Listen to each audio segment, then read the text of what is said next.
મિત્રો, સોનાલી જે એક ડીએમ છે, જિલ્લા મેજિસ્ટ્રેટ, એક મીટિંગ માટે જલ્દીથી પોતાના કારથી કોઈ જગ્યાએ જઈ રહી છે ત્યારે રસ્તામાં એક સૂના સ્થળે તેની કાર પંચર થઈ જાય છે।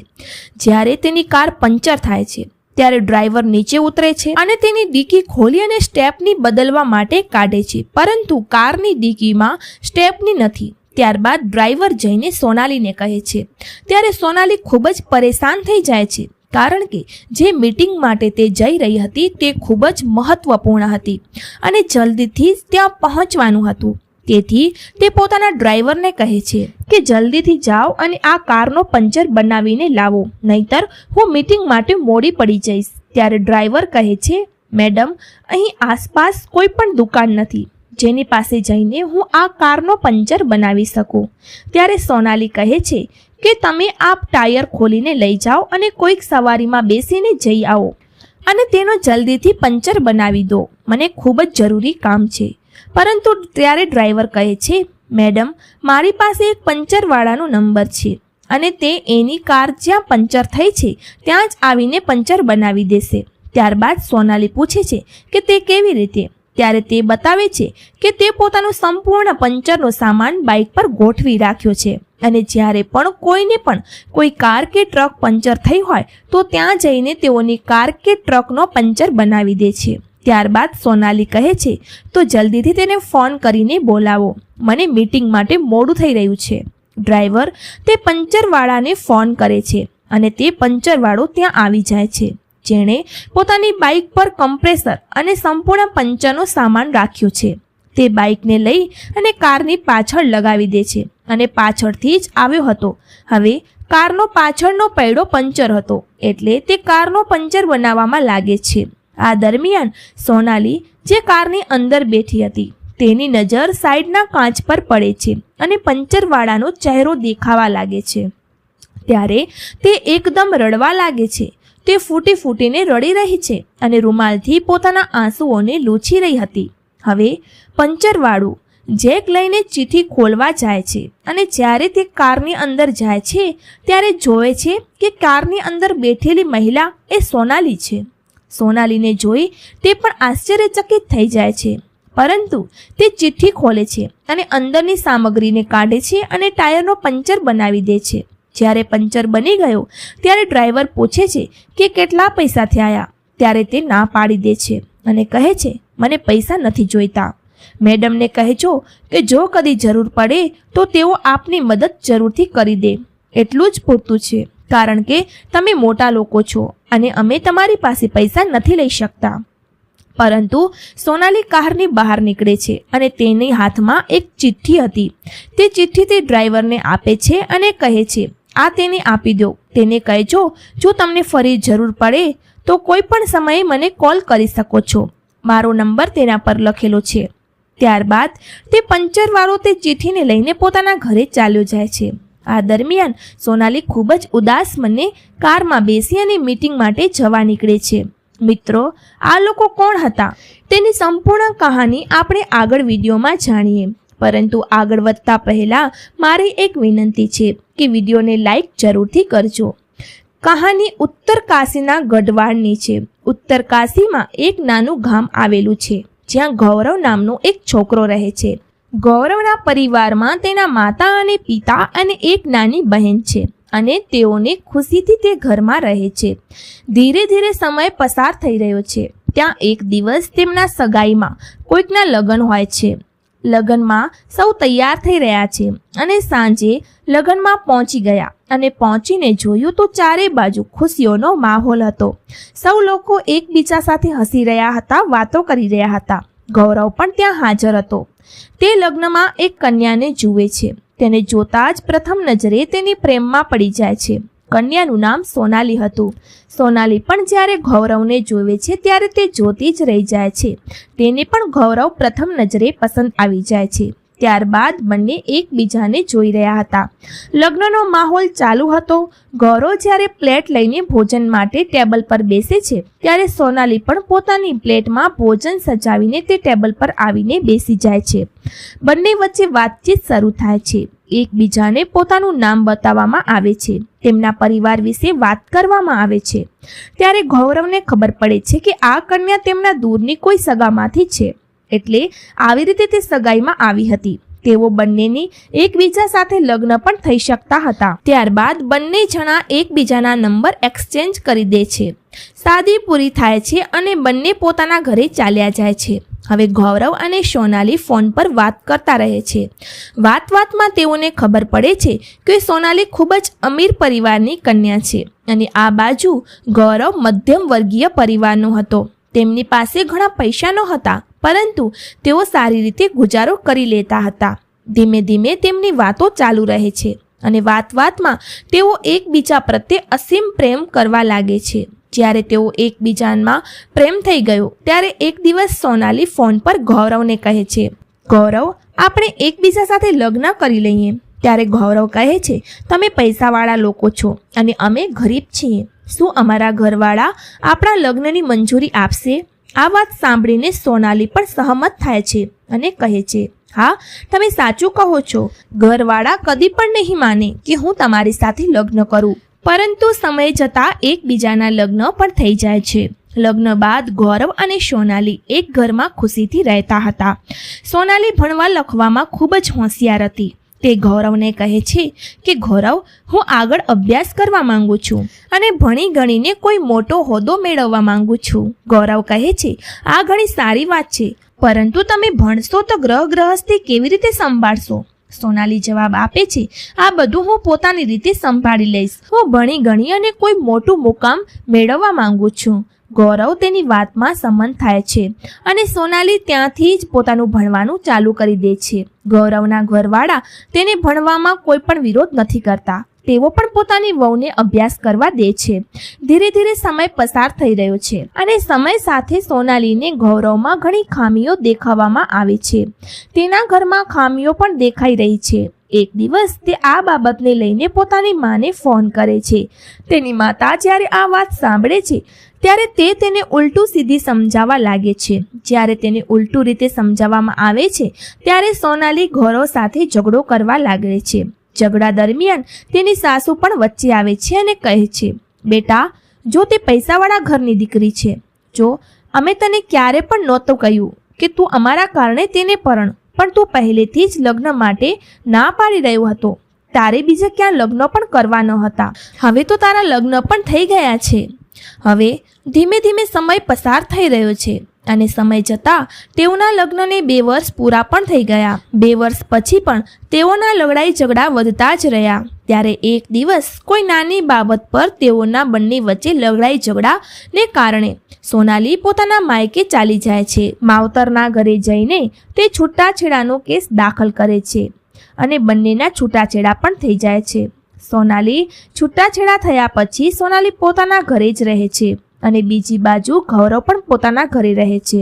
હવે સોનાલી અભ્યાસ કરતી રહે છે. ધીરે ધીરે તે અભ્યાસ કરે છે અને અભ્યાસને કર્યા પછી તે એક જિલ્લા મેજિસ્ટ્રેટ બની જાય છે. બીજી બાજુ ગૌરવના છૂટાછેડા થયા બાદ પરિવારમાં કંઈ ઠીક રહેતું નથી. ધીરે ધીરે એક પછી એક મુસીબતો આવતી જાય છે અને મુસીબતોના કારણે તેઓની જે જમીન હતી તેઓ પણ જેના પર ખેતી કરી રહ્યા હતા તે બધી જમીન વેચાઈ જાય છે અને હવે જમીન વેચાઈ ગઈ હતી. હવે ઘરનો ગુજારો કરવો તો ગૌરવને કોઈને કોઈ કામ કરવું જ પડશે અને કામની શોધમાં તે જ્યાં ત્યાં ફરતો રહે છે.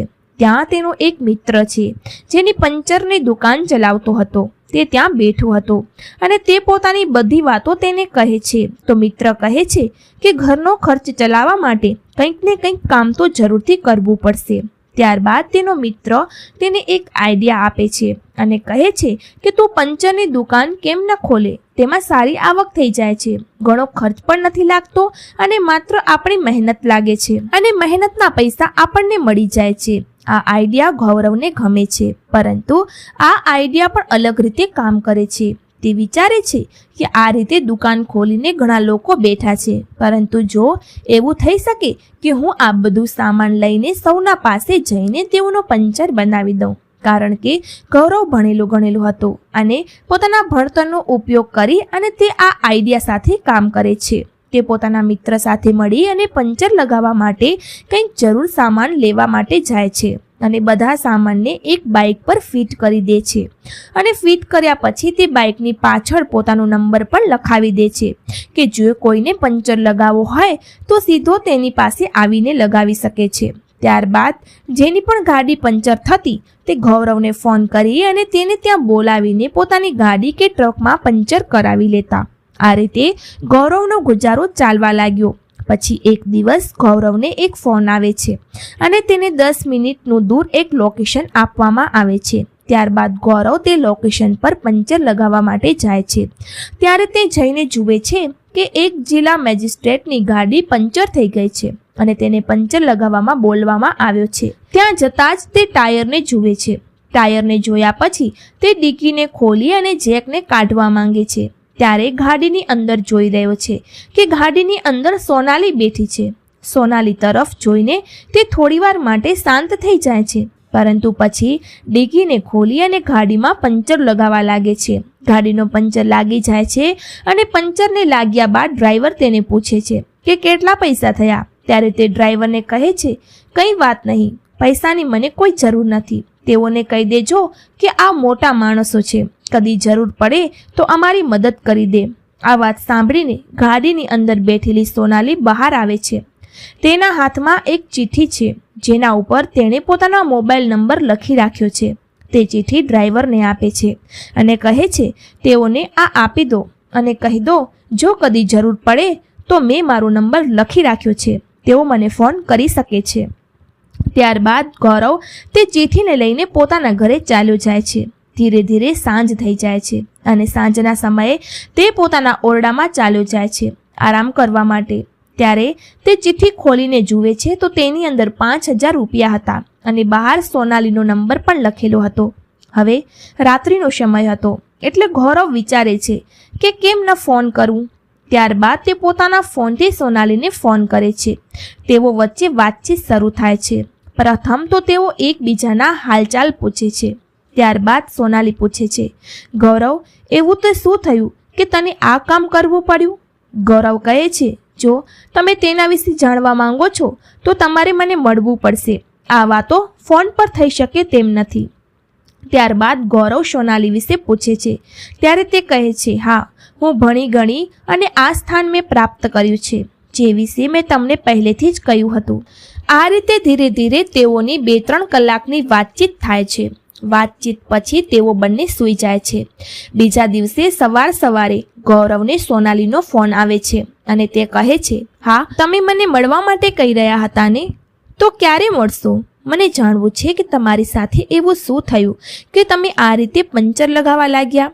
ત્યારબાદ ગૌરવ કહે છે, જો તમને મળવું તો છે તો તમે મારા ઘરે આવી જાઓ, અહીં કોણ તમને રોકશે? સોનાલી કહે છે, હાલમાં હું જિલ્લા મેજિસ્ટ્રેટ છું અને હું એમ જ અહીંથી નીકળી શકતી નથી. જો હું આમ જ તમારી પાસે આવી ગઈ તો દુનિયાવાળા અલગ અલગ પ્રકારની વાતો બનાવશે અને આમાં મારી પાસે વધુ સહન કરવાનું નથી. તે કહે છે, તમે એવું કરો, તમે જ મને લઈ આવો, હું પોતાનો ચહેરો સારી રીતે છુપાવી અને તમારી સાથે ચાલી જઈશ અને જ્યાં જવાનું હોય ત્યાં જઈને આપણે બંને એકબીજા સાથે વાત કરીશું. ત્યારબાદ ગૌરવ કહે છે, ઠીક છે સોનાલી, હું આવી રહ્યો છું, તમે જલ્દી તૈયાર થઈ જાઓ. સોનાલી તેને એક જગ્યા બતાવે છે, ત્યાં મળીશું, ત્યાં હું પોતે આવીને તમારી બાઇક પર બેસી જઈશ. ગૌરવ ત્યાં જઈને પોતાની બાઇક સાથે ઊભો રહે છે. થોડીવાર પછી સોનાલી પોતાનો ચહેરો સારી રીતે છુપાવીને તેની બાઇક પર આવીને બેસી જાય છે.